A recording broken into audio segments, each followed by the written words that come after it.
Good evening, guys. A little bit of a late start today, but had a couple things to take care of earlier today. But definitely, this is a pretty good topic to talk about. Got a pretty good question today on Twitter regarding easy stocks and what I define as easy.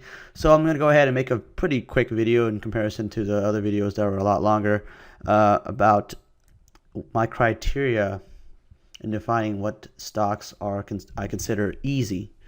And of course, I'm going to go over what I consider hard. So SUNE or SUNE today was probably the biggest stock of the day. A lot of people did very well on it, which is good to see. And it's a pretty good example of both an easy and a hard stock at the same time. So I'm going to go ahead and go over that, and hopefully it clarifies things. So basically, SUNE, the stock has been going up pretty much from the twos, grinding all the way up to almost $7, 680s, since the end of this November, around Thanksgiving time, and it's been about a month, and it's grinded back up and almost hitting $7 from the twos. And today, I got some pretty bad news at the open. Let's see what happened exactly. Some lawsuit. So it got some pretty bad news, and obviously when something like that happens on a stock that's made a pretty nice move, it's going to give some people that have been in the stock from the lower levels a reason to sell. Okay, and that's exactly what happened at the open. We saw a straight sell-off from this thing, dropping from the mid sixes down to the mid fours, a pretty substantial drop. Stock going down, give or take about 30% or so in a matter of about an hour and a half, and that's never good. That's never good for a stock. That's really, really bad. But as traders, we see this as a huge opportunity, particularly on the short side, and that's exactly what most people did this morning. So in accordance to what I define as easy, it's pretty obvious to say in hindsight this was an easy short. But I'm going to go ahead and explain why it's an easy short. So for me personally, for a stock to be considered easy to trade, it needs three things. The first thing is price action. Okay, that basically means that it needs a nice range for us to take advantage of. So SUNE, for example, huge range, relatively speaking, compared to the previous day. The previous day, pretty much the stock was in a range from about 650 to 670. I'm talking about a 20 cent range for the entire day.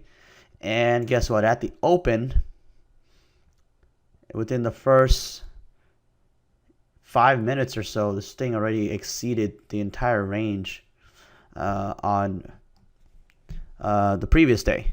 So that's already a huge sign that this stock is probably going to make a pretty nice move in terms of price action and range. So that's the first criteria. You need a stock with range and price action, so that way you have room for you to take a trade, or else it's in a tight range. There's no range for you to make a trade.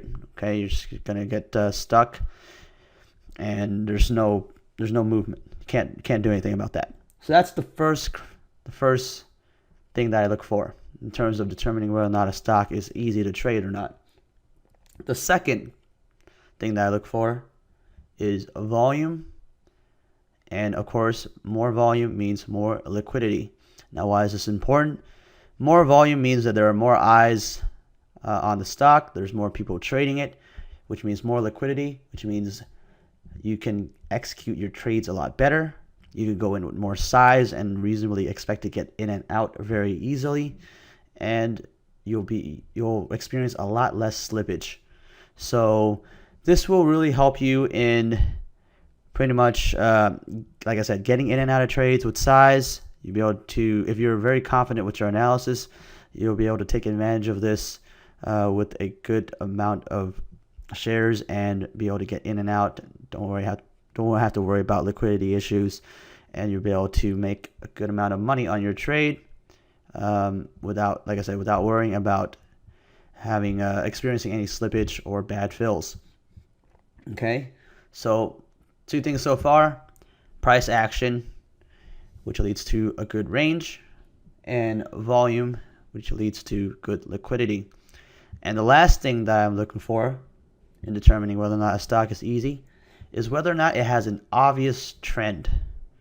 Okay, price action and volume is good. However, without an obvious trend, you may get chopped up.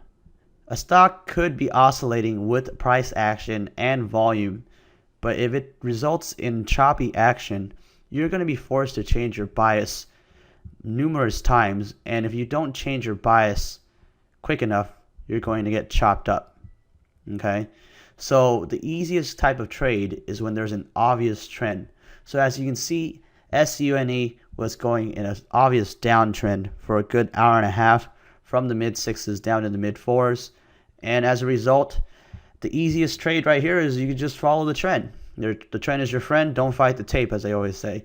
So I was just basically shorting pops on all of these bounces until it no longer worked. So once I finally saw this wick on the bottom, it was a sign to me that the short trade was kind of fizzling out and the risk reward was starting to tip toward the long side.